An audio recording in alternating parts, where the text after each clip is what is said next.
Where's it at? So yeah, we were just talking about like programming videos. So your programming videos got like 1,300 views.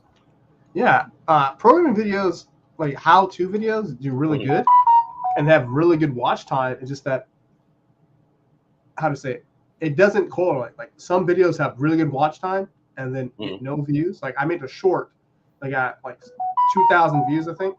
And let me drop my phone. It's so annoying. And YouTube will have it like be viewed and then cut the views. Like the views is completely stopped. It just stops. Yeah, I've had a lot of those happen too. But like I was saying, since I've been doing all this dividend stuff, that's the core of my audience. So now that I'm just doing that consistently, I seem to be getting a more consistent audience. Where's the data? Maybe is this a popular topic thing, but I mean, if I start making dividend videos, it's just difficult to talk about dividends every single like video. I mean, it gets boring to me, but as long as I get views, I mean, the audience eats it up. So I'm fine with that. It's like, can I talk about? I bet if I talked about like 401ks and stuff like that, I guarantee probably garner some views here and there. But after my 401k videos haven't gotten that many views. Let's see. Okay, I get the thumbnail check. Give me 1 second. I'm going to be joining the live stream right now on my laptop.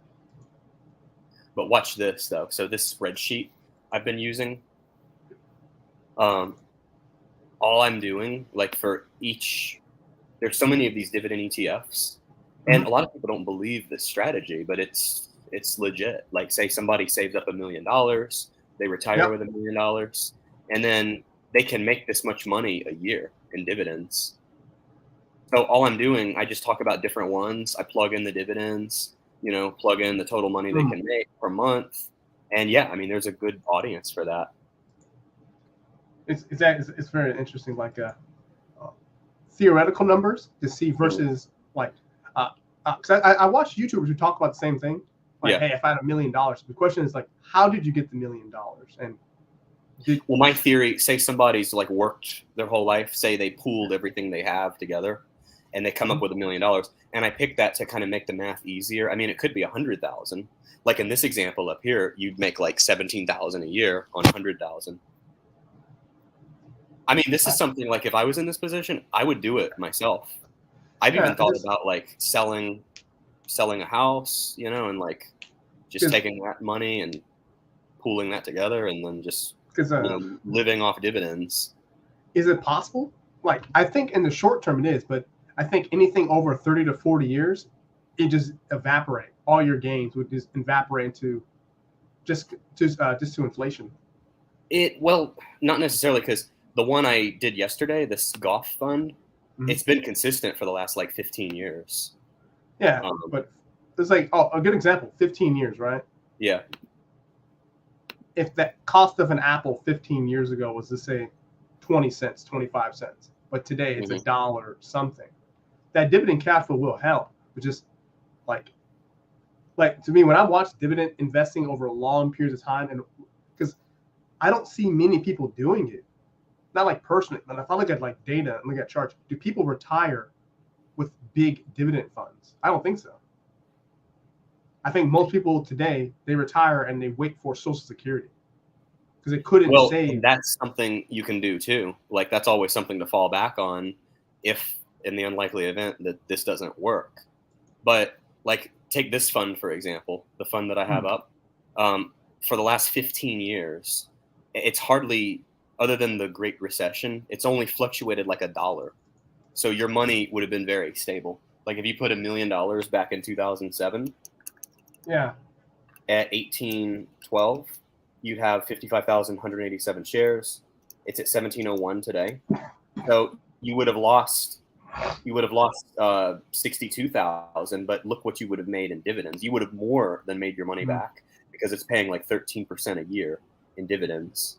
And the thing is, see, if inflation's only like 2 to 4% or even 9%, you're still beating inflation with a 13% dividend. And this is what I try to convey. Like, I don't know if you know any older generation folks that like to do CDs and stuff like that, but to me, it's like, God, like Okay, yeah, they've gone up. They used to be horrible, but now they may be paying 4 or 5%. But inflation's still like 9%. You're still cutting off your nose to spite your face. You know? Yeah, I mean, I would say like, in theory, it will work. Is that when I look at retirement numbers, the percentage of people never get to that point. Like, I would say 99. If I had to bet on Americans, like, you're correct, like mathematically, you're 100% correct. Is that out of a million, say out of 100 people in the United States, probably 5 people will do what you're saying, because it will take somebody from the age of 18 to what, say 20 years of working. So to say they get to 40 to actually prepare and do a retirement. People in the United States today, they have too much credit card debt to even foresee like retirement is such a obtuse thing. Even in our current generation, millennials, if you ask them if they have at least $100,000 in retirement, it would be a no. Right. Well, the average person, but you're right. There are people that can do this. And I think that there are people in this audience that can do this. Yeah, I bet on our audience, because like even when we look at my numbers, only males, and they're usually around my age or older. So they're probably doing this. I've actually gotten a couple of commenters that say they're doing this. But it's funny because I've had others that say, well, you should simplify your example because $1 million is a lot of money and stuff. But that's the point. It's to illustrate, okay, $1 million, you make $170,000 a year. That's like, mid-level management pay just in passive income, But look at this one, though. This Guggenheim Strategic Opportunities Fund, it's had the same dividend for the last, look how many years, going back to 2019. Wow. Look at this, 2018, 2017. Every month, they've never missed a dividend. Look how far this is going back. 18-cent dividend per month. Look at this, back to 2014, 2013. I mean, this is like a gold mine, like a hidden gem. And what's their chart price? Oh, right now they're at what was it? $17.01. Oh, so they're not an expensive chart.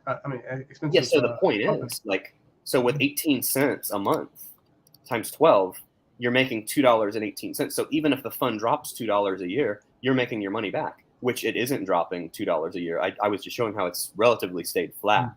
So in 15 years, watch this.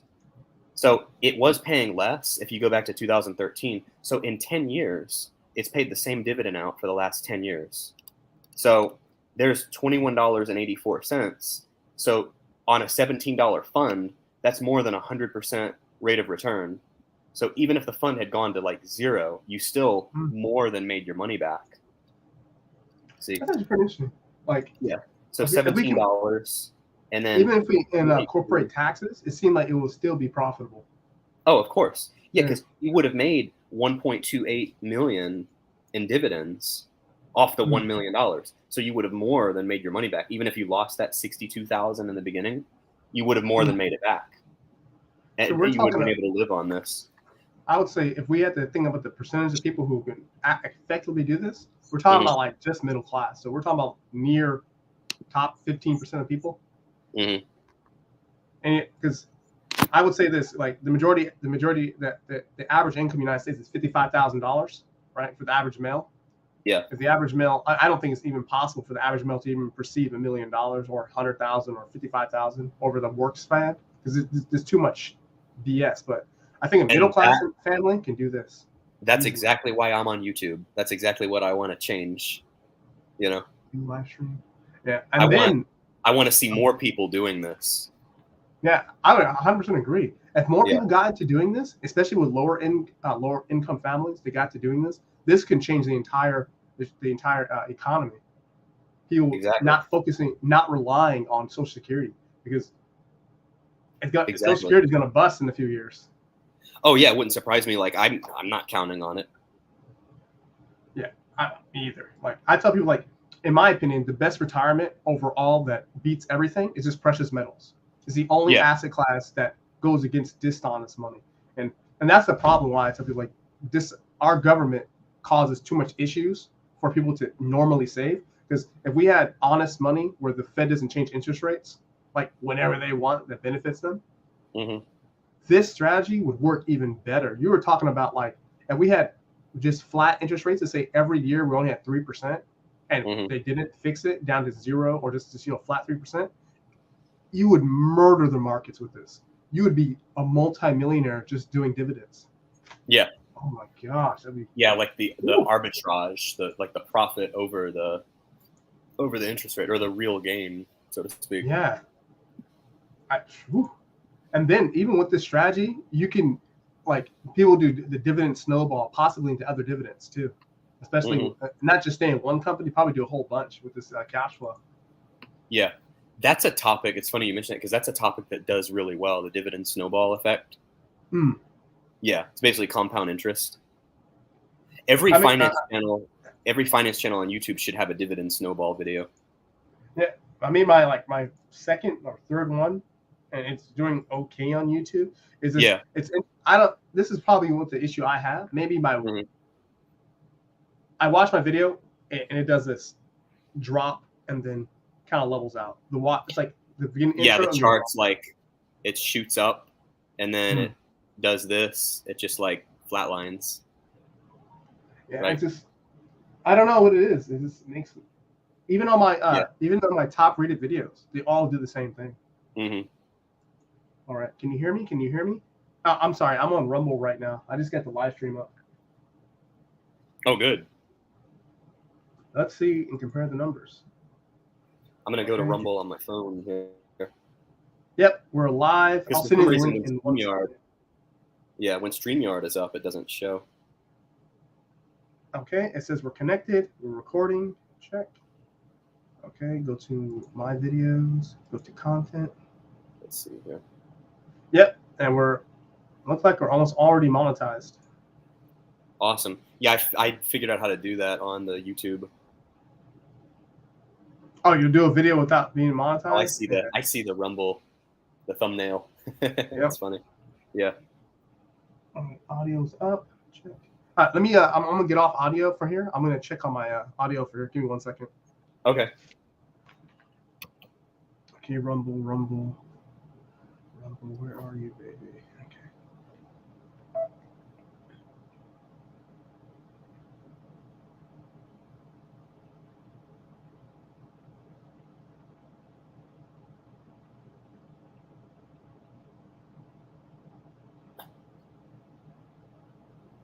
Huh? I mean, it's not loading fully on Rumble yet. It says I'm connected. Yeah. It says that connected with 1 watcher. Yeah, that's what we've got here. Oh my God. Go live. Recording in process live. Yeah. Edit live stream. And stream. It says I'm connected. I understand. Maybe there's a delay or something. Oh, the internet's But I think if people want to get into a really good strategy, dividend investing, do the dividend snowball, and I think the most important thing is people get out of debt. Like even when I look at the U.S. numbers of debt, there's too many elderly with high amounts of debt to try to even try to do this. Like if you have your mortgage and you're looking at retirement in your 60s, that's a bad thing. How do you feel about, I know it's hard for like the average person to sacrifice when they're younger, but how do you feel about somebody just cutting everything out and getting rid of all debt, saving as much as they can, and then they're in a better financial position by the time they're older? I would agree. I wish more people would do this. I mean, but there's a caveat to it that I think there's an element that we have to analyze. One element, like, let's just go back to the first crash, 2007, 2008, 2009. So many people lost their jobs that they dipped into their retirement. They dipped into their, their piggy jar. Yeah. And killed their retirement. And then we recently had this epidemic that killed people's retirement for 2 to 3 years. Like the pandemic of unknown origin. Yeah, unknown origin. But if you look at the numbers, I can show the panel this. If you guys do not know, I look at statistics literally all day and read this stuff. And the amount of people who went into credit card debt it's insane amount. So like they don't even, I don't think the people who are using their credit cards scavenging for their second job are thinking about retirement. They're just thinking about making it to the next payday. Yeah, that is true for the majority of society. But, and it's crazy because you think about it, this generation's had the Great Recession, Yep. the pandemic. I mean, it's like just getting hit left and right. Oh, yeah, and the tech crash, that got a lot of people early 2000. Ooh. That's true, yeah.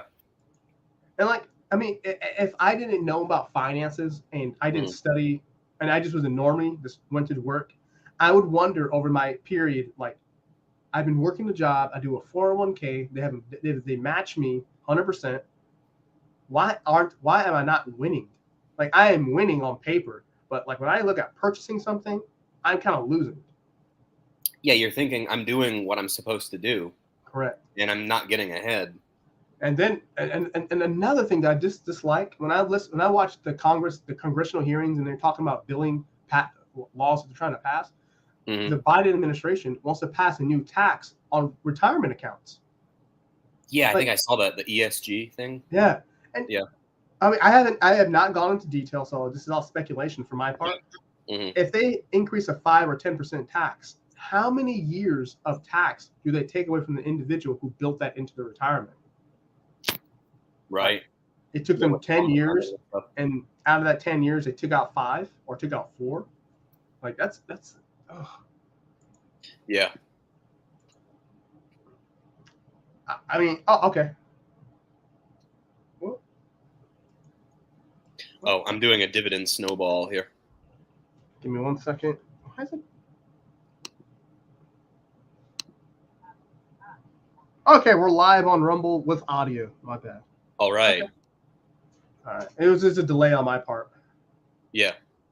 Now, like if we combine the dividend investing with, okay, what else? What is the best thing? I mean, I think precious metals is the best, but if I have to say a normie, because I don't think the majority of people invest in the precious metals. I'll have to bet, but I think they would probably do. We'll say a CD account. Yeah. I did figure this out at a young age, but you almost have to be a bit cynical. You have to think like a rich person. They don't teach, they don't share their knowledge with the general public. Like most people don't even believe what I'm saying about these dividends, but it's true. It's out there. Yeah. More than 3 times the rate of a CD in a dividend. It's out there. And the internet helps it. But historically, the knowledge that the rich had, they didn't share it with everybody. So the average person has to find a way. And like you say, not everybody's going to do this, but hopefully, we can get more and more people doing it. But you have to think like a rich person. Yeah, and it's very interesting. Like if you think like a rich person and you look at their portfolio, which I analyze all the time, do they have CD accounts? Maybe if it's an emergency fund, like even for me, I put my emergency fund into a CD account, but that is like it. I don't use it for any other game. Somebody with say like a $10 million net worth, they probably have half of it in real estate. They may have 10% in savings, and then the other 40% is all invested. And a lot of it's risky investments. I would agree. Like if you had 10 million, average person, I would say the vast majority is real estate. Because real estate is such a fixed. Oh wow, we got 5 people on the stream on Rumble. Oh, all right, guys, how you doing? Yeah. Drop a comment below if you have any questions. 5 people want to get rich, right? Yeah. And as we're speaking, guys, I just pulled up some of the top CD accounts. So if you think that dividend investing is too risky and you want to be very conservative, like there's 11th month with Capital One, you can get 5% on 11th month. You can get a 4.3% on 2 years. And if you want 5 years, you can look at 4.1%. Tie up your money for 5 years. And I don't know what the penalty is to close a CD account. It's just that for me, it would not be the best idea to withdraw your money early. But there is. What's the range on that again? You said 5. What was the top one? The top one is 5% at 11 months. Okay, so we'll just be generous. We'll take 5%. See my screen here? Yep. Okay, so we got the dividend snowball versus. Now, if you tied this up, now here's what a lot of people do, and I hate to say this, but it's stupid. If you're going to do a CD, at least roll it over. Yeah. But you see here on line 54, what some people do, they take out the 50,000. They take out the 50,000 and they start back at $1 million. So then, yeah, so then they're just staying at, 50,000, they're doing this. So they're staying at the same level every year.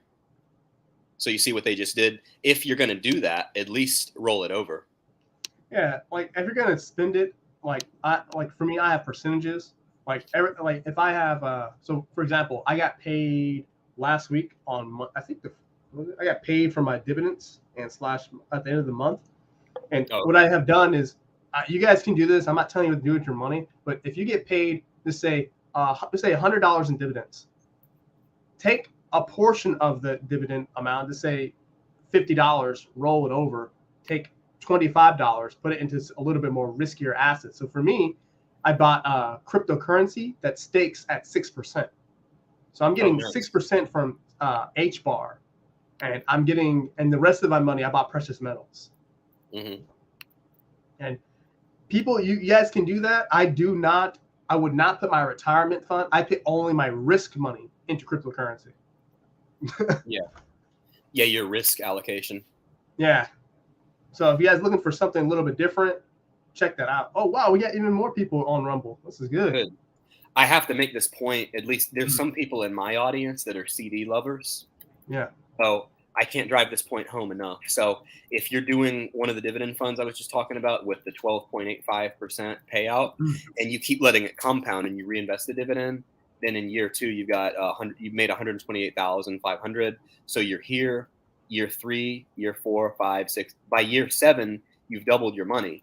But for those people that love CDs and they take that same $1 million and they put it in a CD and they make 50,000 in their first year, and then they decide, oh, I don't want the compound interest because a CD isn't bad enough.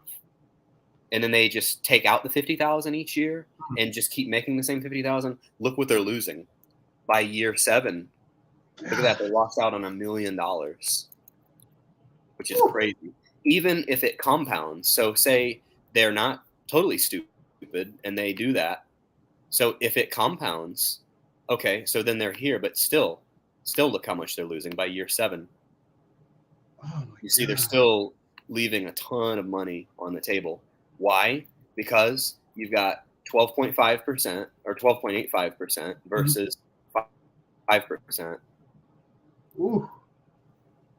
That's an insane amount. And then, do you in your calculator can you do added amount? Like people can add money from their paycheck each year. So if they put in I don't know, let's say they make average income 50,000, and they put in 5,000-10,000 a year. Is that possible? Yeah, I would just do plus 10. So I'd do this. Plus 10,000 at the end of the year, and then just carry that over. Yeah, that just should work. God, so yeah, that accelerates it 100,000. Yeah. Ooh, so this is some good information, guys. If you are looking at building retirement or massive passive cash flow, if you want to add out of every paycheck you get, throw something into that retirement fund or that dividend snowball. Ooh. So for the CD lovers, look at this. I've got to make it big so it makes sense. Ooh.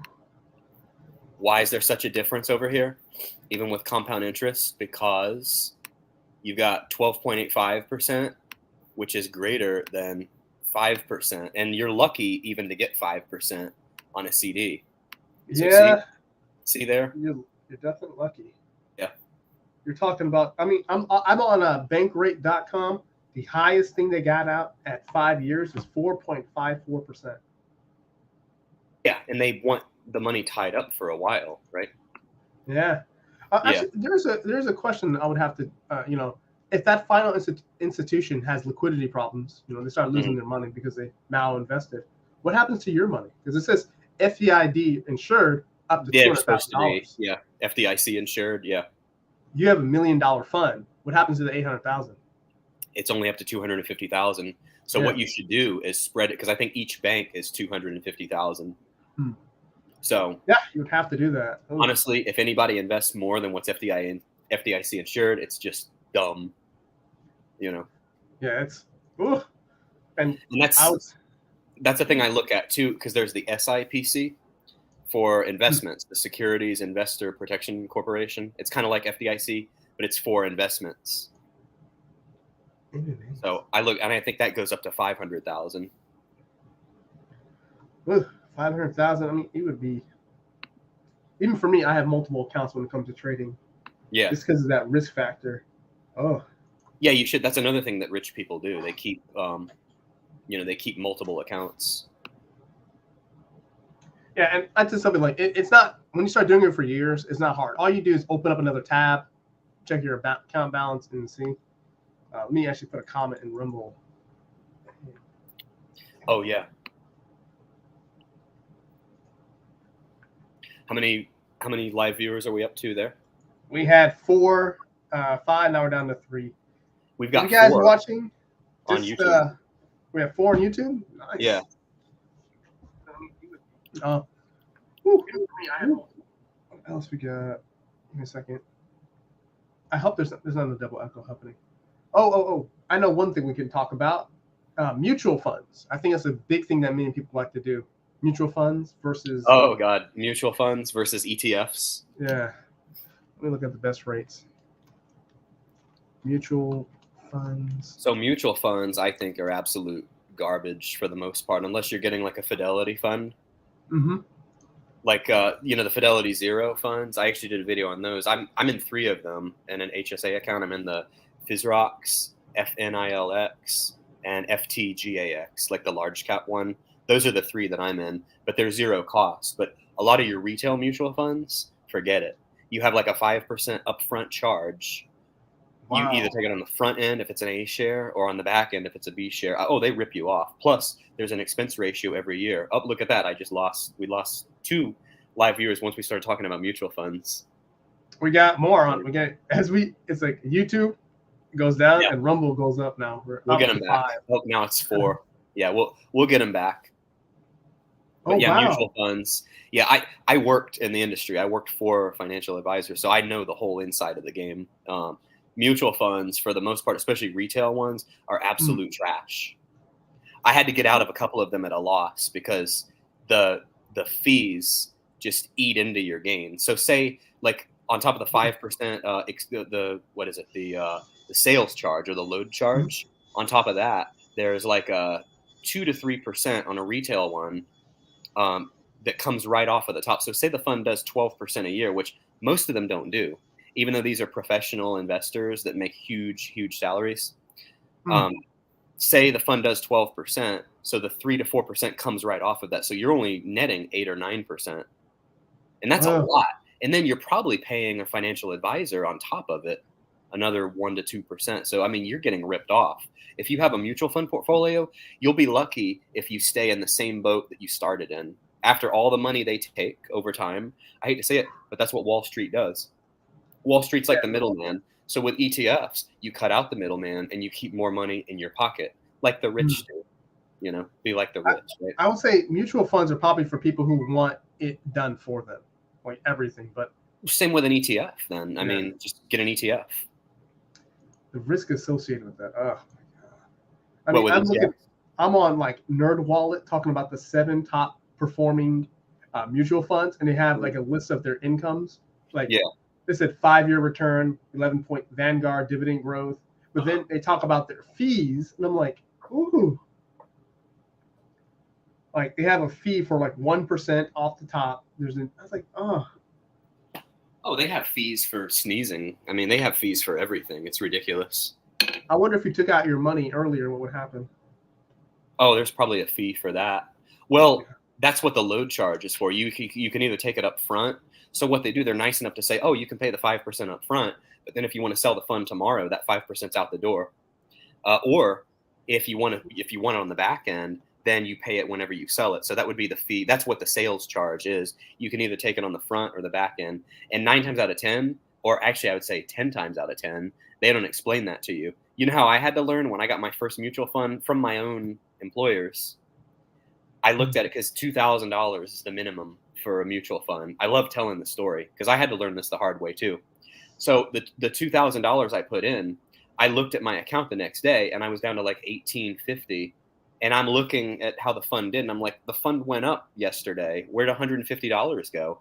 And it was the load charge, the sales charge up front, which they never explained to me, but it was just gone off the top. Ugh. That's a good. Oh, So I'm like, where did $150 go? It didn't drop that much. It's like a 7.5% change in like one day. let me see. And that's how I learned what a load charge was. What? Let me see. StreamYard is streaming this. What is Give me it? a second. Too slow? I think I did something incorrect on Rumble. Uh-oh. Rumble's showing me the screen that I'm looking at. What? I think I did it backwards. Give me 1 second, guys. I think I messed up. Yeah, no problem.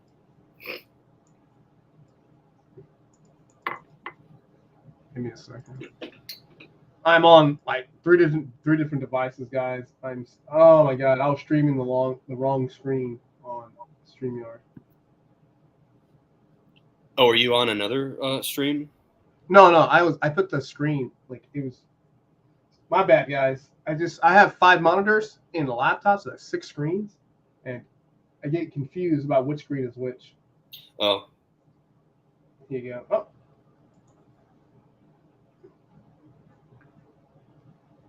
Oh, see, that's not happening here because I just have the one screen, but I see on the Rumble you're switching screens over.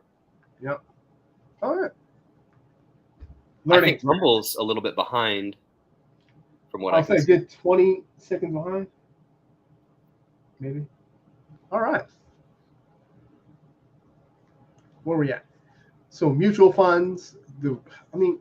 Oh yeah, I explained how I learned how the load charge worked. I learned it the hard way because my fund was down from 2,000 to 1,850, like the next day. Let's see. That's how it happened. Oh my gosh! If you go to Investopedia.com and check out mutual fund fees. Oh, pull it up on the screen. Share the screen. There is a lot of fees. I did not know. Yeah, take the screen share. You see screens. Yep. Now, me personally, guys, I don't do mutual funds. I just there's no way I can trust someone else to manage my stuff. There's no way. Yeah, but the fees alone should dissuade you. Take it from someone who worked in the industry. You know, I know how it works. I know how deceptive they are. Let's see. Rumble. How do I add it to the screen? Oh, here, I'll do it. It's right here. So I have so many people ask me, like, oh, why don't you just be a financial advisor? I was like, I was on that track, but I can't sell people a bill of goods. You know, like I want to teach people how to take over their own finances. Like I can't just sell people a bill of goods that's crap. You know. I mean, I would say that we Americans get sold so much stuff that they take as fact, and it is like it is crazy. Well, I probably should get all my licenses and stuff because the way that things are going with managing accounts, you kind of have to. So I may still, who knows? I may still do that, but some of these things that they do. Most of investing people can do themselves. They just have to learn. Yeah. I would actually suggest that most people learn how to invest themselves. Don't give the power to the banks or these institutions to take over the account. Right. But what are some things? Where's that video at?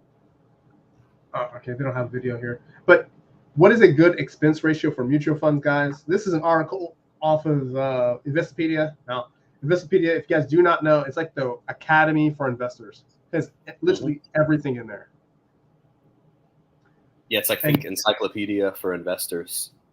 Yeah, it has so much in there. Like literally, just go to the top corner, and you can even do a simulator. Let's actually look at some educational stuff for mutual funds.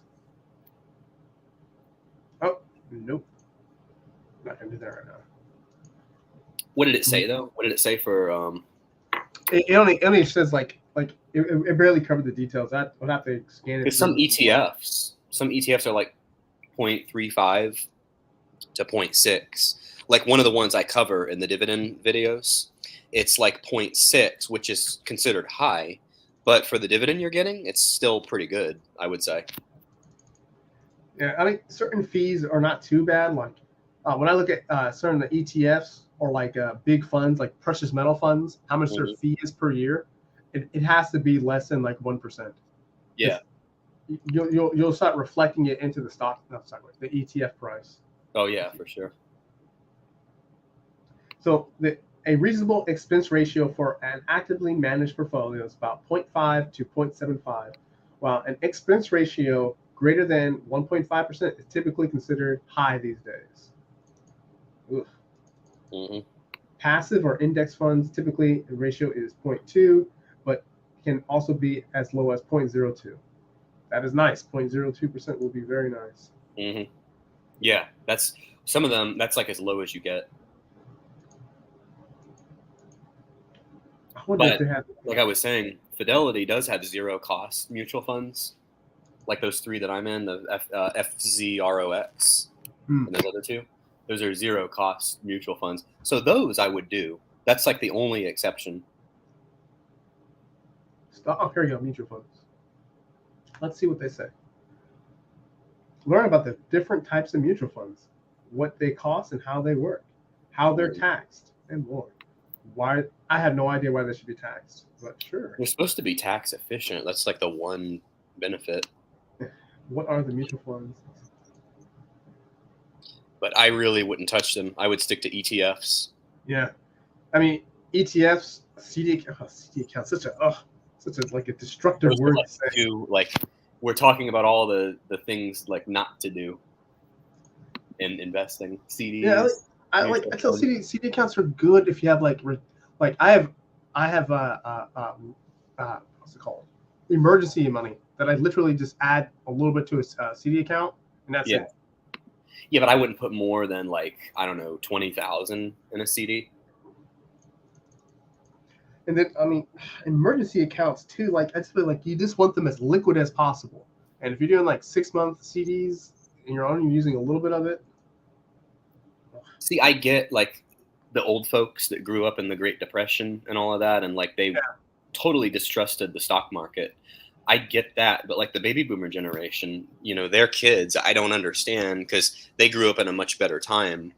They didn't grow up in the Great Depression. You know, yeah, there was some hardship and stuff like that. I'm sure things were harder than they are now, of course. But what the thing is, like before the internet and stuff, I think people don't understand, and it's like a basic economic concept. You have real return versus nominal return. Yep. Your real return is what you get after inflation. So like even in the 70s and the 80s, when CDs were paying like 9 or 10%, guess what inflation was? It was like the same amount. So you were still coming out at zero, you know? It's actually interesting. Like if I can start back in those days with my current mentality, it'd be so, like the purchasing power back then was so much better. Like one person, a single family income home can purchase a house off of 5 years of working, instead of today where they put down 0 to 3 or 5% on a house and take 20, 30 years to pay it off. Yeah. Oh my gosh. Oh, if I was like in the 80s, I would just buy Apple stock and I would have millions of dollars now just from Apple stock. I did a video on that too. I thought it would take off, but there was this crazy scenario where if you had bought like 20,000 of Apple in the 80s, you'd have like millions of dollars today. Wow. Just with all the splits and stuff. Maybe, man, if I can go, maybe I think the last biggest boom was probably cryptocurrency. If I can go back, I would put more into crypto. Even in the 90s, like, stocks like Nvidia There was all these like Amazon. Amazon's a good example. Yeah. I know I get chilled think about it too. It's actually interesting. Out of all the tech companies, it is a miracle that Amazon's survived. Like, Yeah. if you look at all the tech companies that people put money into, like these internet stocks all went to zero, and Amazon survived. That is like, woo. Well, Jeff Bezos said there would come a day that they go bankrupt, but he followed that whole good to great principles. Tech stocks. That's a good book, by the way. Oh, what is it? 2000.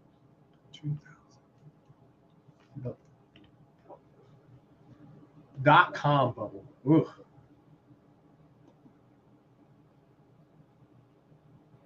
This is something I didn't have any part into. It didn't really affect me. I mean, it's like it's interesting when you start studying about these crashes, and you can only see what happened.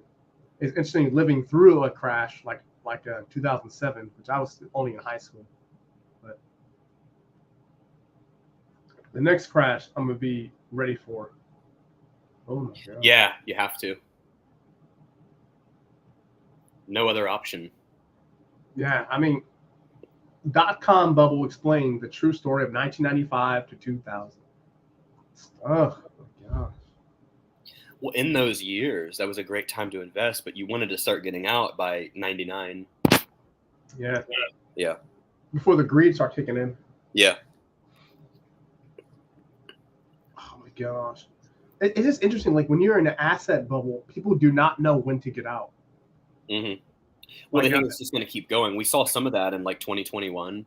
The market just kept going and going, and Actually, I mean, people just kept buying, and it's just going to keep going. Like the stupid, like the AMC, the meme investors. Yeah, I personally never got caught to that. When I was reading the articles, and I was like, "There's no way anyone should get. If you weren't early, don't get into that." Yeah. Oh, absolutely. Yeah. But I did not know that the recourse to that was brokerages canceling and freezing people's orders, so their big friends can get out. I did not think that's so corrupt. Yep. And then it's interesting that Robinhood sells your order flow. Mm-hmm. That's how they make their money. Yeah. Yeah, I've heard mixed reviews on Robinhood. Yeah, I mean, and it's something like people. When I heard that discussion, like people say Robinhood sells your order flow, I'm like, it doesn't matter. Every bank knows where the majority of people are. That's how they know when to take you out of the market. Mm-hmm. It is intentionally. The markets are not. There is no capitalism in the markets. You have a group of people who know where everyone's at, and they intentionally take your money for liquidity, and then they drive it higher or lower. Mm-hmm. For forex traders, that's all it is. It's them mass manipulating the markets. But yeah, stocks is a little bit less. At least you're dealing with something real. Mm-hmm. Something real. Right. All right, I got the Dow up, guys, to show you what we were talking about before. We were talking about all these asset classes going up. If we look at 2000 right here, kind of like it's near the peak. Actually, 2000 was the peak before that little die-off. If you just took something home in 2000, you probably did pretty good because it balanced out for many, many months. Even after 2001, it started going down. Didn't it by 2009? It became the lost decade. Yeah, look at that. Yeah. Like if we look at this right here, the height of the 2007 crash. This was the height. This is about right here. This little doji before this collapsed down here to 2009 March 2nd, around there, March. Yeah, that was the bottom. What I tell you this, like if you bought at any point in here, you should have exited like any top point right here. Any big 3 candle down, exited your position, you would have had a pretty good solid gain. But most ratted out and went possibly bankrupt. And we have this current thing right here. And if you don't think this is manipulation, guys, I don't know any other thing to show you. Look. And we look from here to here, it took how long to recover? And now we have this big, massive movement up. We're talking in between we have 2 drops, significant drops since then, and it's starting to It was starting to come back, but it's dropping again. So for me, I would say this. There's only, and this, guys, if you do not know, the Federal Reserve is the main reason why we have these big movements, because they're pumping so much liquidity into the markets. Mm-hmm. So since that they're doing this, if you're like a dividend investing, that will average you out better than trying to follow the markets. For sure. Like there's some article that talks about how 75% of the gains in the S&P came from dividends. That is a way better way of looking at it too. Yeah. I like that. I mean, that's why I tell people, like, I actively trade this stuff, and even I wouldn't suggest the average person do it. I would say dividend investing will basically beat this. So when you saw this massive drop of like 29,000 all the way down to 18,000 and somehow magically come back, dividend investing would have kept you balanced that entire period. Like this Absolutely. Right here. And one thing about dividend investing that I like, during the epidemic, we had companies that pay dividends during the epidemic.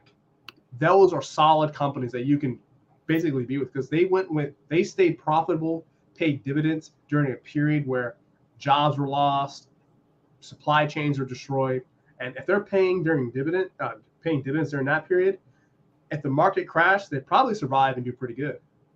A lot of companies didn't even cut their dividends out either. Let me show this real quick here. I'm going to take the screen back. One of my favorite articles here, we were just talking about it. So this talks about how 75% of the returns of the S&P 500 from like 1980 to 2019 come from dividends. See this here? It's from GFM Asset Management. I've mentioned this in a video before. So here's the growth of $100 in the S&P 500 with versus without dividends. So see, from 1980 to 2019 with no dividends versus with the dividends reinvested. See the difference? Ooh. Yeah. So 75% of the returns came from dividend reinvestment. Holy snap. Yeah. Yeah, that's a huge difference, because you start getting the compounding effect. And that's, if the average person could understand how compound interest works, they would completely change their money habits. Yeah.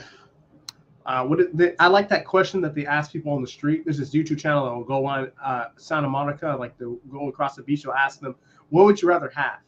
$1 million cash or a penny that will double, what's it like, every day for 30 days? And everyone's like, I'll take the $1 million cash. Yeah. And everyone's like, are you sure? He's like, yeah. Well, if you take the penny doubling every day, you have a couple $1 million after 30 days. And then they explain the compound effect, and they're like, wow, I need to start doing this.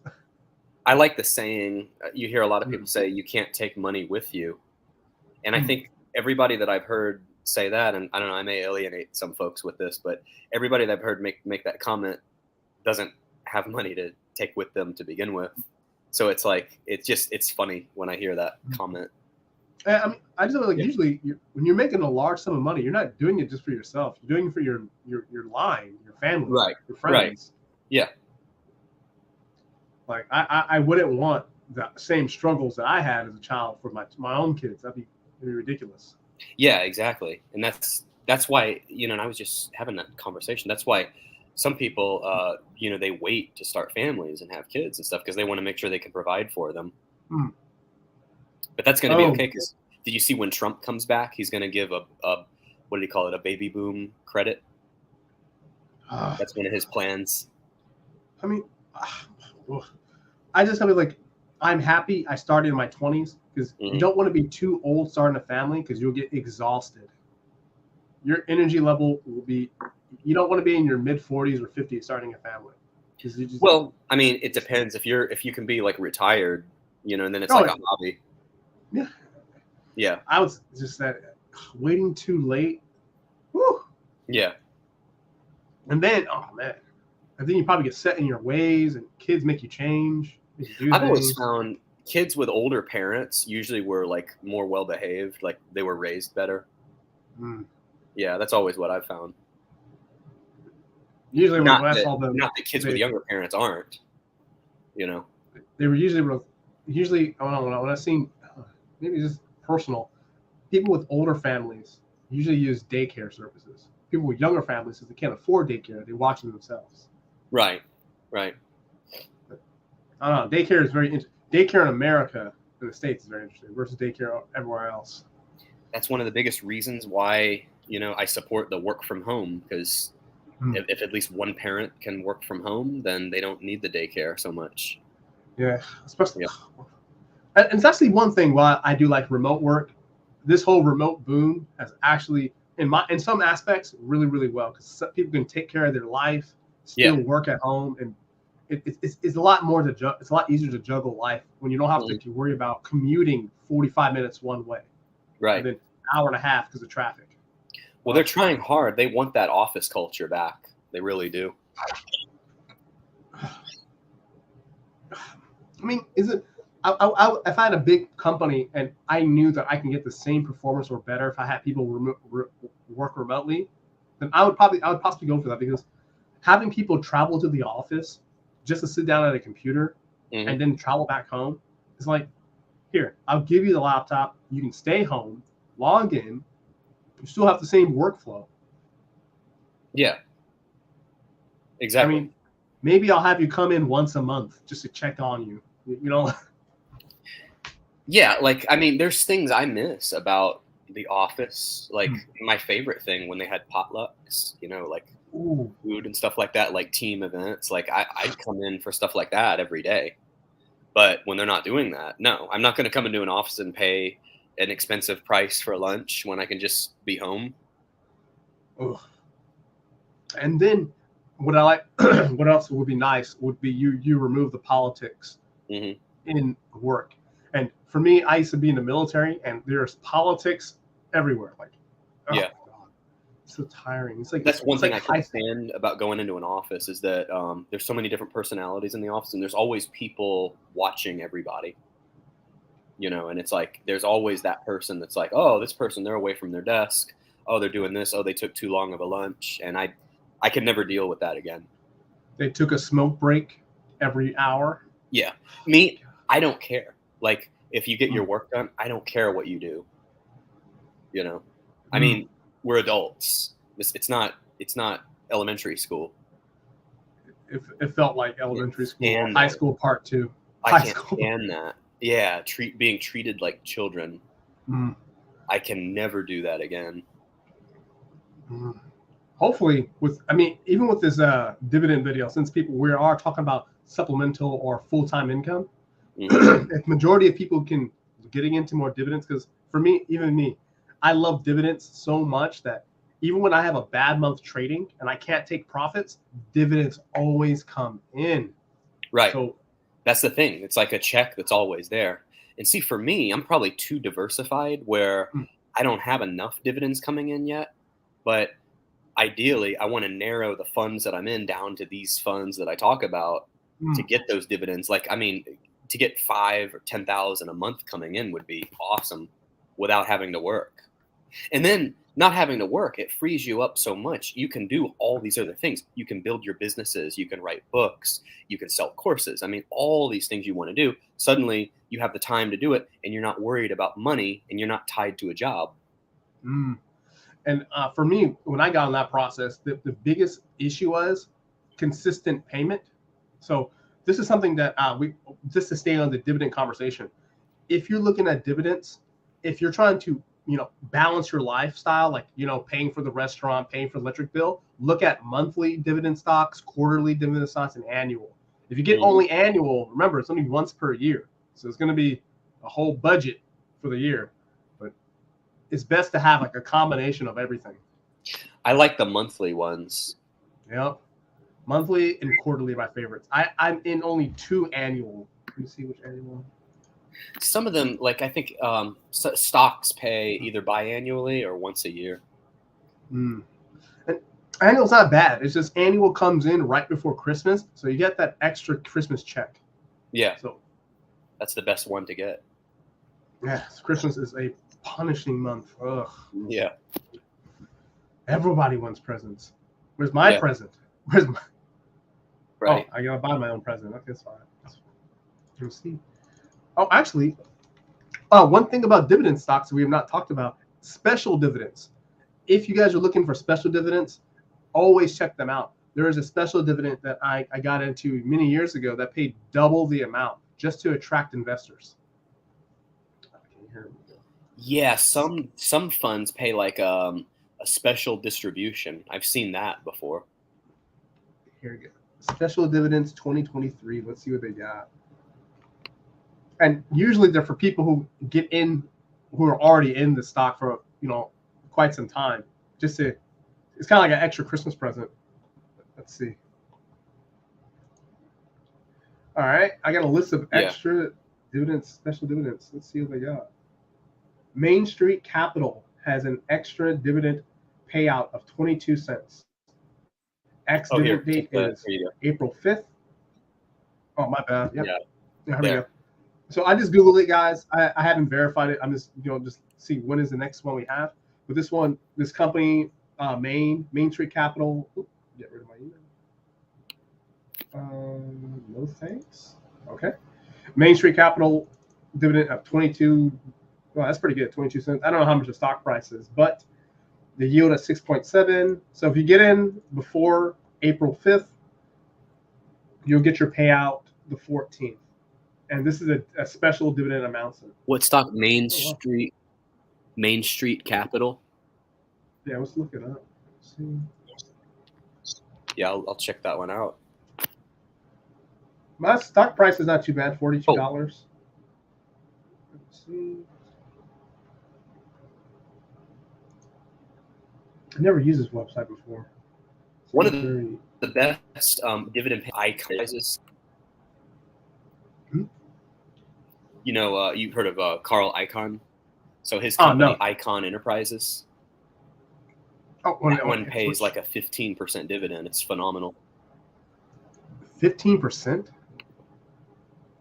Ooh. Yeah, I'm doing my next video on that actually. Oh, here. Yeah, I can add that. I was just looking up Main Street dividends, but I'll look that one up too. Hang on. Where is it? Oh, this is still the same article. Let me do this. Ooh, 15% dividend. Long as let me go back to usually I go for like the 8 and 9 and 10%. But no, I'll take 15 if I can get it. And it's funny because I didn't know about a lot of these until I started YouTubing. Now that I've kind of got a community building, I've got people in my audience that are telling me about these other ones, and I look them up and then I do videos on them, and the word seems to kind of be getting out. But before then, I always thought like AT&T, when it was 7%, was like the best dividend to be had. So let's see here. So Icahn, it's ticker symbol IEP, and this is a preview for, I guess, for tomorrow's video, because that's what it's going to be. So Icahn Enterprises, ticker symbol IEP, and I think, see 14.88%. So what it does, it pays $2 a quarter in dividends. I wonder how they can afford that. And it trades at 54.17. Now, the funny thing, what a lot of people miss, I'll show you in a second, but what a lot of people miss about dividends is that when you go look up, like you can go to ETF database or you can go to these dividend sites, and then you sort and filter for the top one, but the top one may be at the top of that list for the wrong reasons. And this happened to me too with offshore oil drilling companies. There was a company that was paying like a 14% dividend, but it's because the stock price had dropped so low. So you've got to find the ones for the right reasons. And Icahn is definitely, he's like a Warren Buffett, I would say. I mean, he's a very smart investor. And this is his company here. You see the stock has dropped since like 2014. So that's probably why the dividend percentage is so high. But over the last like 5 years or so, it stayed pretty much consistent. You see like 2018, like in May, $65. Then it was like, it went up to 77. But since that pandemic that we had, it was like 51. So since over the last 3 years, it's stayed relatively flat, and it's held constant $2 a quarter in dividends. And so like if we look at historical data here, and let's see. I like that. So if they're sticking with $2, They're keeping their original investors. They're attracting new ones. But see, the thing is, though, like for me, like with what I talk about, like why would I buy this stock if I can buy into SVOL at $20? If I can buy into Golf at 17, you know, like a third of the cost, then why would I buy this just to have it? I mean, stocks aren't antiques. You know, they don't like sit on a wall somewhere. I want to buy the best bang for the buck. You know. Yeah, best. I mean, and I don't think today many companies give out perks. So I mean, it's probably best to go with something cheaper, better for their earnings. Yeah, I wish so. Like dividends only going back. No perks. Yeah. Oh yeah, me too. Like, yeah, see, it's pretty easy. It's a $2 dividend every quarter. See, going all the way back. They increased it in 2019. It used to be $1.75, so they increased it to an even $2. Yeah, so it's pretty flat, 15%, which is really good. Yeah, Icon Enterprises. Let's imagine again. And if you're going to get in today, they've already declared their dividend, ex-dividend date of March 10th. So that's in like 4 days or 3 days. So you'll have to wait till the next quarter to get that $2 dividend. Yeah. That's one thing as a dividend investor you have to pay attention to are the ex-dividend dates. Yeah. Oh, I mean, here's some of the dividend fans showing up here. Tax filing issue. Explain that one. I'm not sure about that one. Oh. Is that's on YouTube? Yeah. I'm not sure. Maybe I can Google it. I'm previewing tomorrow's video, so let me see here. I'll Google while he's responding. I'll try to see what I can find. Give me 1 second. Okay, let's see.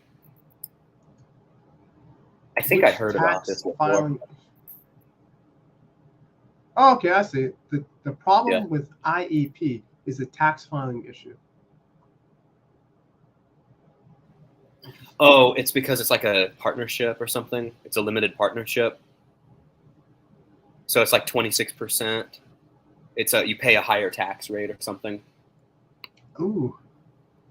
See, the thing is, that's one of the main drawbacks with dividends is that you pay a higher tax. But, you know, when you pay tax, you're making money. So that's kind of the way I look at it. Oh, is it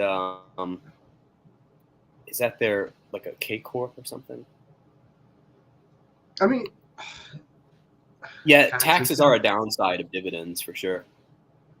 I'll say if you guys want to avoid taxes, especially with dividends, is going to be you're going to have to participate in delayed gratification, because if you put your dividend account into some type of tax shelter, you can't really mess with the money. And to me, go ahead. This is what it is. So it's a K1. Certain operating corporations that the partnership controls do pay taxes, if any, at the corporate level. Unit holders receive an annual K1 schedule, Form 1065. So let's see what that one is. Form 1065. That is also, a U.S. return of partnership income. Oh, wow. Issued by the IRS, used to declare profits, losses. Oh, that's what they do. It's like a limited partnership kind of thing. I had one like that before. I think it was one of those offshore drilling companies. They had a distribution like that. The Heap Tran said he cannot buy this in his 401k.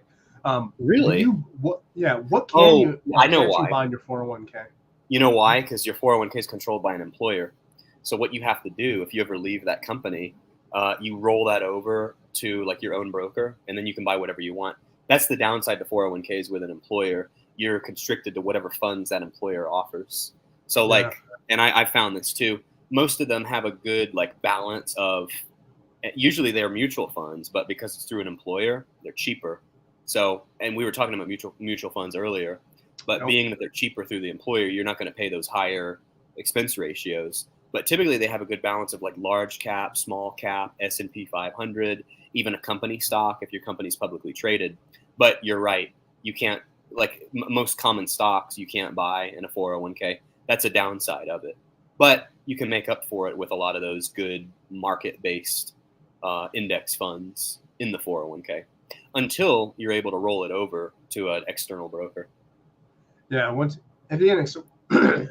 Is there a fee taking a note over from your employer to your own brokerage? There shouldn't be. I mean, because once you leave a job, like you can either keep the 401k in their funds or roll it over. So yeah, there shouldn't be. I just left my last one where it is. It's actually interesting. That corporate world is something I have not experienced. That like the job world like that. Ooh, I wonder because if it was me, would I have done a 401k? Oh, man, I can see the benefits to it is that you can shave off. Like if you're gonna max out, which I believe they just went up to 22,500 this year, you can contribute 22,500 into a 401k. And so the benefit is that you can shave that money off your taxable income. So then, you basically, whatever you net from there, that's your taxable income. And that goes into a traditional IRA, which is deferred until you start to withdraw it. So that's the key benefit. You can put all this money into it, defer the tax on it, and you max it out. So in 10 years, you could have 225,000 just in cash money you've put in. And if you're putting it into solid index funds that are going up like the S&P did over the last 12 years, you can start really rolling in that. I just wonder because like every time I've seen these like long-term accounts that you can't touch, it's just like maybe it's just my own philosophy when it comes to money. Like I've never been a fan where if I couldn't touch the money in a long term, it just seems like it's going to, because I'm anti-dollar. Yeah. I don't want to hold dollar assets long term, but that's for probably another call, another video. But Main Street Capital. The one thing you never want to do with a 401k is cash it out, because you get busted in taxes if you cash it out. They penalize you 10%, and then you have to pay the tax on it. So like say 20%. Now, in some cases, what's the 4% rule? I forget the 4% rule, but like if you say you built up a 401k pretty substantially and you want to like retire early, you could take that penalty and just basically fork over 30% to the IRS and net 70%. Say your expenses were really low. So then you could basically say you could live off like 30,000 a year or 20,000 a year or something. Then you could take like 30,000 out of the 401k, pay the IRS, fork over that massive 30% and live off 70% of that.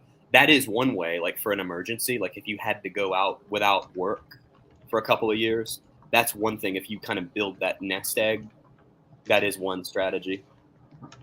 Oh, the guy asked, he said, I've been buying dividend is really good. Hospitals really don't go out of business.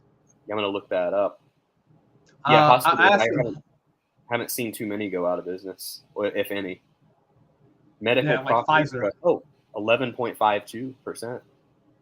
Yeah, not bad. Not bad. I wonder, that's a good question. I never heard of a hospital going out of business, but there's not many I don't know there's many like private hospitals. There's mainly like Pfizer, not Pfizer. Yeah. What's called? Oh my God, the ones in California. They are.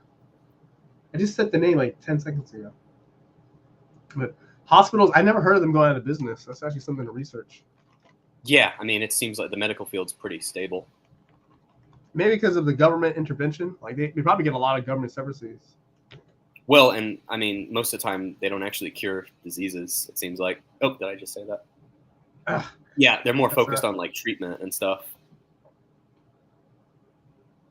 Hundreds of hospitals could. But yeah, that looks like a good fund. Now I did see it dropped. Let me look again. In the last since 2021, it peaked out at $23 a share. The reason the dividend percentage is so high, this is why you got to look at these. We just lost a couple of live viewers. Sorry, I just get more controversial on these. It is what it is, off the cuff. So 23.63, December 2021. Oh, wow. That guy just took his comment back. I guess I made him mad. Oh, well. I'm going to look at the fund anyway. This MPW. Here, I got one right here. Oh wow! So guys, I'm behind on my other screen. I'm looking up the best hospitals for dividends. I had never personally looked at this, so let's see. Oh, it has nothing in there. Let's see. Hospital dividend stocks. It's actually interesting to look at. I usually, because me personally, I'm only looking at energy stocks right now. Yeah. But this one, yeah, so it was like 23.63, then it dropped to like 11.14, and it's been hovering there ever since. Anyway, disregard what I said earlier. Listen, the medical field's great. I mean, you got a lot of great doctors and stuff. They're trying every day like we all are. You know, we're all professionals, so just kind of disregard. Well, I think the person's already gone, but just disregard what I said, you know. When it comes to hospitals, I would say there is a very interesting, if you have time, look at the parallel. Just look at any vaccine or anything that the hospital gives or supplies and ask the doctor, did he personally read the pros, the cons, some of the negative sides of that vaccine or whatever? Yeah. Most of the time, they have never read it, if I had to guess. Mm-hmm. Oh, wow. There are some solid dividend stake. Like, I got a list of 132 dividend stocks for healthcare. And see, that's what I like about these, because you get commenters that point out new funds that you haven't looked at, like the one that the commenter just pointed out. I mean, I like that one. I mean, right now it's good, but it's fallen 50% in value. That's part of the reason why the dividend is so good. There's one hospital giving out 14.81%. Which one is that? NHTC. NHTC? Yeah, NHTC. I've never heard about this stuff. This is actually something interesting to look into. 14.81%. Trading at $5.40. 15% dividend. But let's see why. Let's see. Yeah. Let's see if this is because of something. Is it showing up on your screen? Yeah. Let's see how long this has been around. Because only the Icon Enterprise is showing up. Oh, I'm on a different screen. That's why. Here. NHC, National Healthcare. Wait a second. NHTC. NHTC. Yeah. NHTC. Okay. Natural Health Trends Corporation. Okay. So here's what I see. It looks like the stock goes all the way back to 1995. It must have done a reverse split or something, just based on what we're going to see over here in just a second. Come on, Yahoo. I never heard something so high from a hospital. Like that. Yeah, check this out. out. Average is like under 5%. Look at the PE ratio. PE ratio is saying it's way overvalued, even at $5. And you see this? So it's been basically flat. I would probably stay away from this one. Wait. Yeah, it's dropped 340. Their PE ratio is 180? Yeah, I would avoid this one.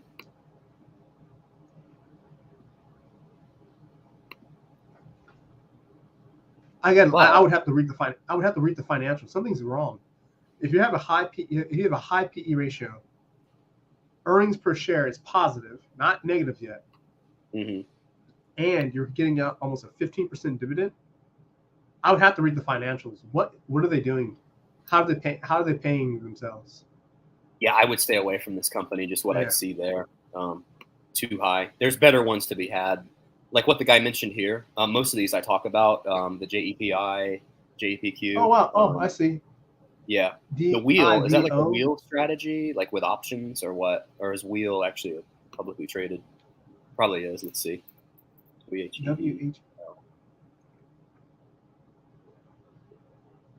Unless that's probably the options wheel strategy.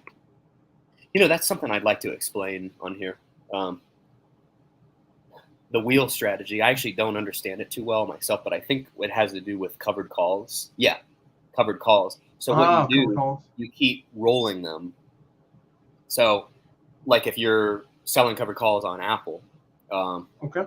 Sometimes if Apple's at $150 strike price and you buy the covered calls, you're relying on the stock to stay below that strike price. But if it starts to hit that, you may roll that. And I think it has to do, I think the wheel strategy has to do with rolling your covered calls over and over. And there's tax benefits to that too. That's a little advanced for me, but that's something I want to do for sure. Because I did the whole covered call thing. I mean, I still do it, but I got burned a little bit last year on some big ones. And I got called out of some stocks that I had been in for years. Something I do not even remotely touch. It's actually crazy. Oh, here's the definition. So sell cash secured puts and covered calls in order to receive stock at a discount, and then sell at an above market price. That's why they call it the wheel, because think of it like a wheel. So a cash secured put is a put basically that's secured by cash in the account. So you're selling a put that's secured by the cash you have in your account. This is advanced for a lot of people, but I'm trying to explain it as best as I can. So yeah, you sell a cash secured put and then a covered call to get into a stock at a lower price. Then you sell at an above market price. Yeah. I've heard a lot about the wheel strategy. Actually, I haven't done it myself, but yeah, that's the gist of how it works. Now, there's so many strategies with options. You have like the iron condors, you have iron butterflies, you have, now the iron condor is one of my potentially favorite ones because the way I understand it, you're doing a put and a call and possibly owning the stock. So you can't really go wrong. I mean, because the market, every day the market opens, you have a 50-50 chance of guessing the direction it's going to go. It's either going to go up or it's going to go down. It's not necessarily going to go sideways. So if it's going to go up, you're good doing calls. If it's going to go down, you're good doing puts. So if you're doing calls and puts at the same time, it's like you can't go wrong. You see what I mean? Because it's either going to be up or down. So if you have a call and a put, you basically have a 100% chance of making money on one of them. If the market is flat, hypothetically, what would happen for those covered positions? Just say it was. If it's flat, that's where you want to do like covered calls, because then it's not going to fluctuate much. But then you're trying to guess what the market's going to do, and that can get really dangerous. Yeah, because like, what would be a flat day? Like after a holiday? Oh, it's a day that the Dow does like maybe 6 points. Yeah. It's either up or down by like 6 points. Or a doji day. Doji. I mean, your guys is it's interesting. You get for options, it's such a different market. Something to really dive into more. There's a lot of strategies with options. A lot of stuff. Actually, Mr. Heap Trend, when did you start getting into calls? Getting into options. See if you can hear us. Yeah, there's a lot on YouTube about it, and there's a lot of people selling courses on it too. And for me, I mean, I've barely scratched the surface. I like to do the most fun for me is doing call options when the stocks go up. Like, that UPRO fund I was telling you about. Like, get 10 contracts. 5 years. That's a good amount of experience. Actually, let me. I'm asking him right now. He says he's been doing options for 5 years. Let me ask him. Would you like to see more videos like options live trading? Oh, I've tried to do that. I'm not an options channel yet. Every time I do an options video, I don't get half the viewership that I get for the dividend videos. I would do it, but the thing is, I'm not an options channel. I mean, maybe I can start doing those and maybe the viewers will come, but right now I've got to stick to the dividend videos. But I think there are channels that do live option trading, and I think it's a great thing. In fact, if I had more time, I would watch those in the morning. Interesting. Yeah. I want to see. It's interesting to talk to a live viewer about this kind of stuff. Oh, yes, yeah. I do. Oh, for sure. Yeah. Yeah. Just get the perspective. Because like for me, what I watch versus what other YouTubers or people who are on the platform watch, like I stay in a very like concrete niche. Like I only watch financial channels. And that's about it. Like, I don't really watch much YouTube unless I'm going through shorts to see how I can pick, videos to use. Which do you like better? Let me ask him which.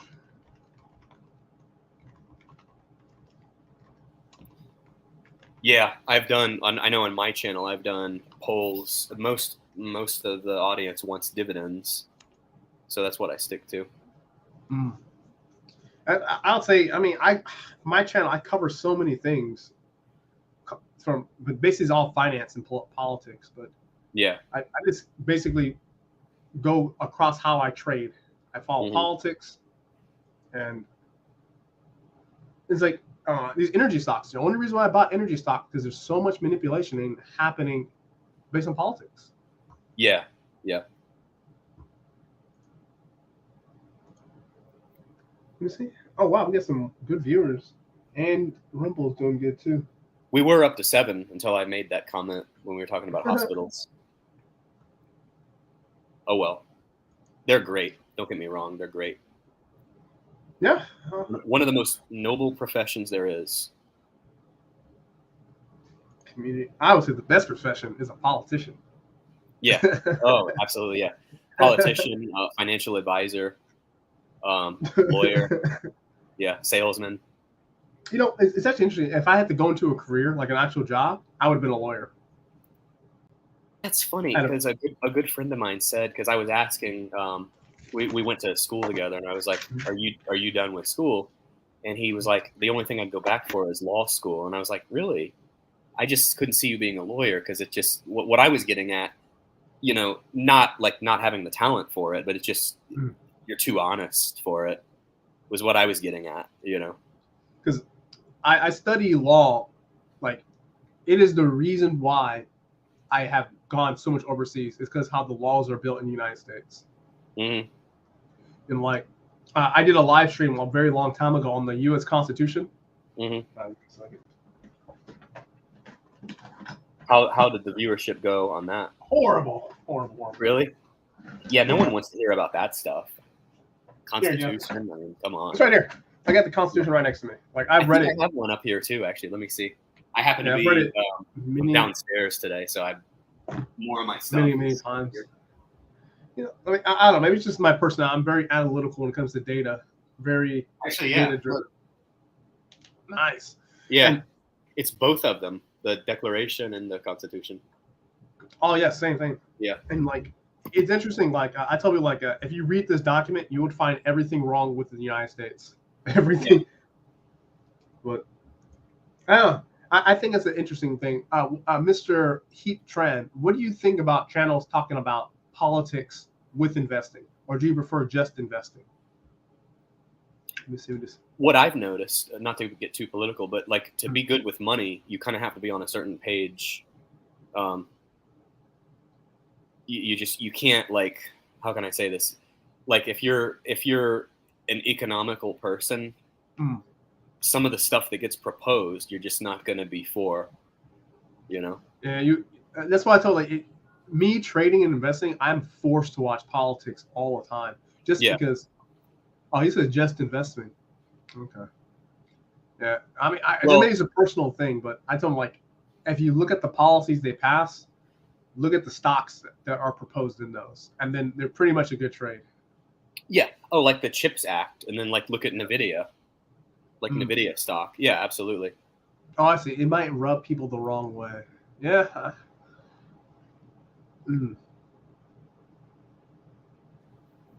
Funny thing, I do test it out every now and then, but I don't really lose too much viewership. Yeah, it's actually interesting. When I make a political video, the majority of the watchers are my subscribers versus, it gets low views, but. Yeah. Well, last time, remember, we got into something, and the one guy, he wanted to give us a super chat, and that was the only time that's happened for me. Oh, yeah. I got a super chat. I was like, oh, wow. You did? Yeah, $5. Yeah. It's the first time for me. Yeah. I happened to join. I saw that. And I checked. I think mine is on. I have it turned on, so they could do it if they wanted to. It's very interesting. As a subscriber, as a viewer, because for me, my channel, if I just talked about just cryptocurrency, just programming, and just gold and silver, my channel will probably do much better. But it is, I find it almost impossible to talk about just 3 topics every single video. It's hard to switch. Like once you get a niche, it's really hard to switch, because I found, like, I paid a company to do those videos I have that show up under videos, and they didn't perform at all. But I can do a dividend video of me just talking, and I get hundreds of views. So like once your niche becomes a certain thing, it almost has to stick to that.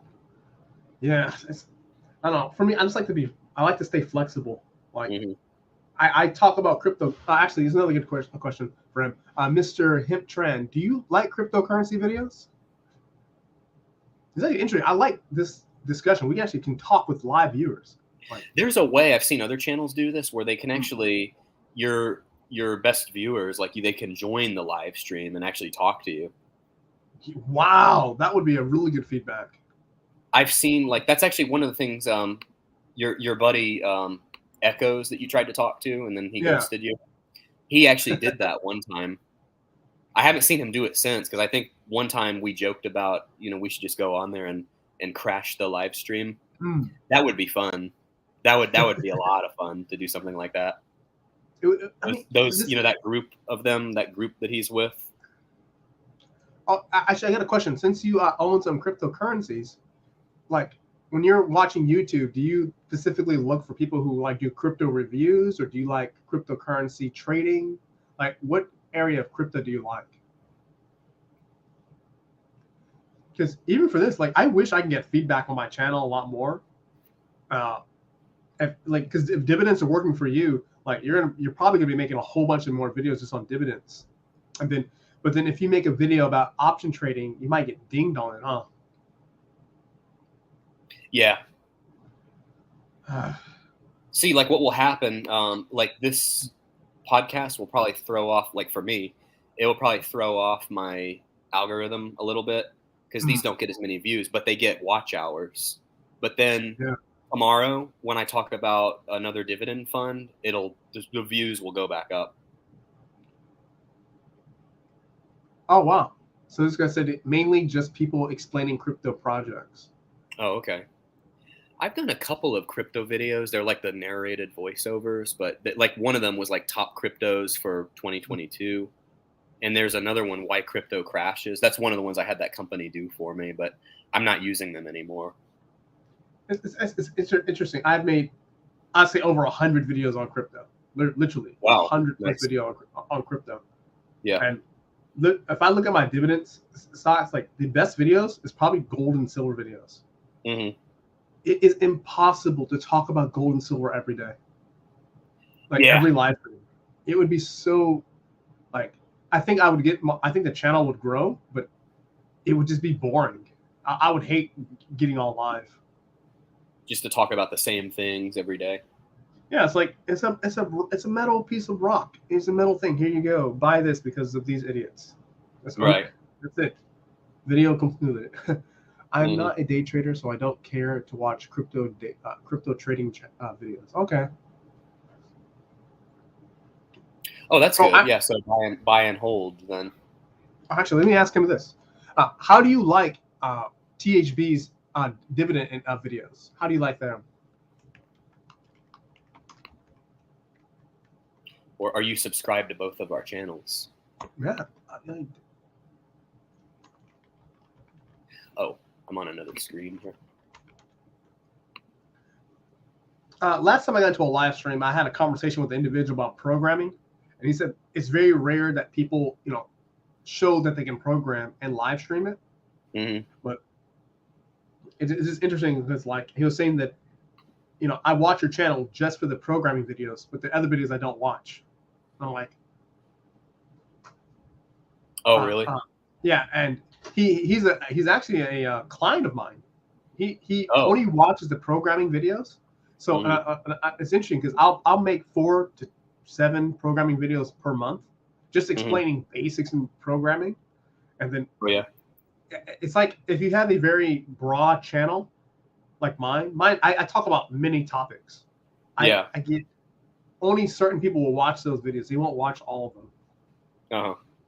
I don't know if that's a bad thing or a good thing, but I just find There's no way. Yeah. There's no way I can do it every day. Mm-hmm.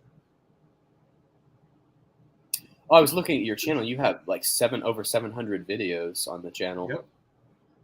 When they talk about people not giving up, I do not give up when it comes to YouTube. And that's for sure. Because I want to say that's the same amount of videos that guy Jeremy has, the financial education channel. Education. Oh, see, your dividend one did the best. Yeah. Yeah. Your dividend video did the best out of your last few. Let me share a screen real quick. So guys, for people who do not know how YouTube works, let me show you how a YouTube video looks on the other side. Give me a second. Share screen. Yes. Share screen window. Check. And share. Yeah, here you go. All right, guys. Here's my YouTube channel. Let me show you how it looks. Oh, can you make it active, please? Yeah, here it comes. All right, guys. Let's check out a crypto video. So, I mean, I haven't posted in like a week. I usually post 3 times a day, but I've been kind of busy. But let's check this video out. Let's go to, where's it at? Here we go. We have some details. And this is what I was telling you before. Like, I made a very popular video, but maybe I presented the information in a very boring manner. To me, it was interesting. It happens. Let's look at the analytics.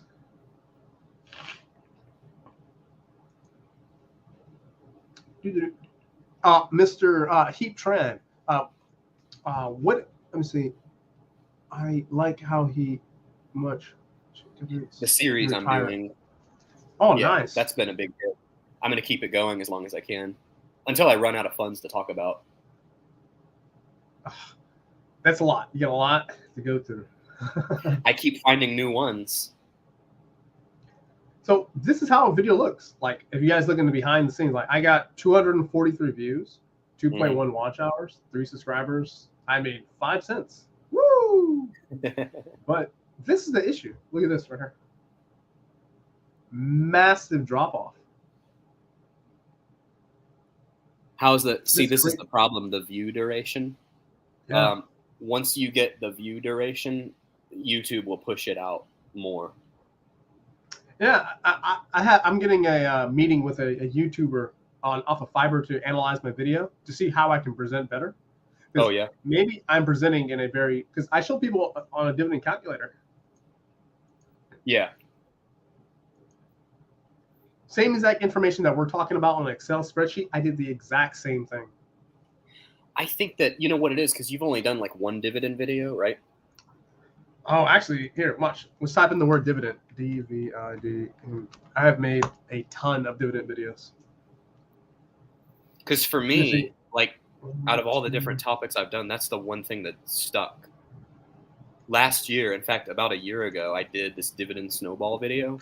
Yeah. And it's got a lot of views. And and then I started talking about QYLD. Then I found other ones like the JEPQ and all those. And that's what really, that part of the audience is what stuck. So 69 videos on just gold, crypto. And these are just keywords, guys. Anything has keyword. 109. Actually, I've made a couple hundred of them. Maybe I'll make some dividend videos. Why not? We'll see how the audience likes it. He was asking, he's like, so how do you make it on your 5 cents? Let me see. The thing is, so YouTube is a tough game. Like you're lucky when you start out as a channel. If you make like $50 a month, you're doing really well. The way the CPM and the RPM works, the reason why you see so many finance channels is because it's a higher RPM than most channels. So like sometimes it could be $8, sometimes it could be $4 or $5, and that's per 1,000 views. So if you're averaging like say 10,000 views a month, divide that by 1,000, so that's 10. And say you have an RPM of 5, that's $50 a month. Say that RPM goes to 8, then that's $80 a month. We haven't seen $8 RPMs probably since 2021. I wasn't even monetized in 2021, so the revenue started to fall off towards the end of last year. It really started to fall off. I think I had a couple months where the RPM was like $4. And for people who want to learn more about YouTube, one other thing is whatever niche you get into and how you brand yourself, make sure that you don't hurt yourself on the side jobs. Like I watched a couple of the channels talk about politics, and their employer fired them. Ooh. So if you're going to get into politics, make sure your employer doesn't find out about it. Yeah. Because I think I would have been fired if how I talk about politics. Yeah, but I've seen some channels. I don't know if I should mention names, but like some of those channels that are in Echo's group. Yeah. I don't know how, with what they say, I don't know how they have jobs. Yeah, because I would be very concerned if my employee said some things that I say. But like, some of those, some of the finance channels in his group. Yeah, their group is, the way they got it's pretty good far. Actually, this is how we met. So yeah, for people that we talked about, thumbnail, this is the video that we met. That cracks me up. I paid for this too. This guy. Wow. Yeah. I could have just done one for free. Look at that. Oh, that's made 64 cents. How about that? Yeah, look at that. Yeah. It did pretty good after the initial fall off. Mm-hmm. 32% is not bad. There were a couple of months my ad revenue was better. I think I was getting more high dollar ads coming onto the channel, but it stopped. Yeah. Like in November, it stopped. Yeah, my income definitely dropped. If you're looking for YouTube to make a lot of money, it is going to be hard. I mean, maybe it might be those lucky channels that can pop off. You have to start getting, like I've done the math, if you get like 100,000 views a month. A month? So that's 100. And then if you get an RPM of 8, that's $800. If you get an RPM of 5, that's going to be $500. So to make like $1,000 a month on YouTube, it's going to take a lot. Oh yeah, thanks for tuning in. Yeah, he's going. So yeah, have a good one. Thanks for talking to us so much. That was actually a lot. That's really cool. Yeah. But yeah, you got to get, and that's where those those cash cow channels. Like I talked to several of those people on Facebook. Mm-hmm. Those cash cow channels, they say if you can skyrocket your views to like say 350,000 views a month. Ooh. And you're getting like an $8 RPM, then you're starting to make reasonable income. Wow. Like, I mean, maybe this competition. Like, I typed in dividend stocks, see what comes up. And see, JEPI is one of the first ones that comes up because when you've got to pick like the most trending funds on YouTube. Wow. JEPI, cheap dividend stocks. 3,116 dividend stocks, 508. Let's see, 52-week lows, $400 per day. Guys, I would say this. I don't know this channel. Beware of anyone who says I make X amount from hustles and never shows evidence. Mm-hmm. Oh, sure. $400 per day. What channel is that? 31 times 400. Talking about 12,400 a month. Really? In side hustles? Yeah, not believable. $400 a day? I could say $400 a month. Yeah, oh yeah. But a day? Yeah, that's $150,000 a year. Yeah, his videos seem like, I don't know this channel, but it looks like it's like Grant Stephan. How to make all these things every single day, and it's kind of, yeah. He doesn't even do half those. Andrew G. Yeah. There you go. Oh yeah. He started as a dividend channel. Oh, wow. That's the funny thing. What? 500 shares in JEPI. 11,000 subscribers. Passive income. It seems like dividend stocks is good. Oh, for sure. It's huge. Why I quit dividend investing? Yeah, well, he started as a dividend channel, and then his channel blew up, and then he talked about crypto. And why does it take 16 minutes to explain? Does he have this? Oh, he has an. Hey, actually, it comes up for us. Yeah, cool. Huh? Echoes above Oh. is a dead channel. Spencer Cornelia, money scrubbing. That's just drama. You know, they get That's drama. what, before our call, I was telling him that we should make this live stream about drama. And if we talked about drama, we would probably get more than 20 people watching. See, he's getting a ton of views because it's all drama and his whole group. Like and they'll make a video bashing each other, but it's like professional wrestling. You know, it's like they bash each other, then they're friends again, and they're friends, of course. You know, they're in the same group.